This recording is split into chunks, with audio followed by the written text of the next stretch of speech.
மாமா பைஜமா அணிந்து விருந்து சாப்பிட வந்தா, கலர்ந்த குர்தா தொப்பி செருப்பு அணிந்து பெருமையுடன் நடந்தா.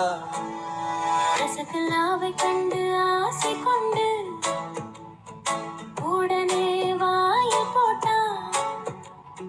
மென்மையாகவும் சூடாகவும் இருந்ததா நாக்கு சுட்டு கொண்டா.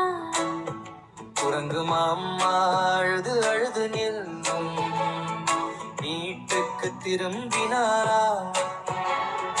தொப்பியையும் செருப்பையும் எரிந்து வைத்து அழுது வருந்தினார்.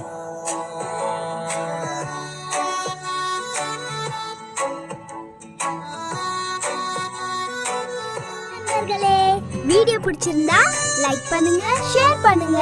கிடிஸ் கலாட்டா சப்ஸ்கிரைப் பண்ண மறக்காதீங்க. பை.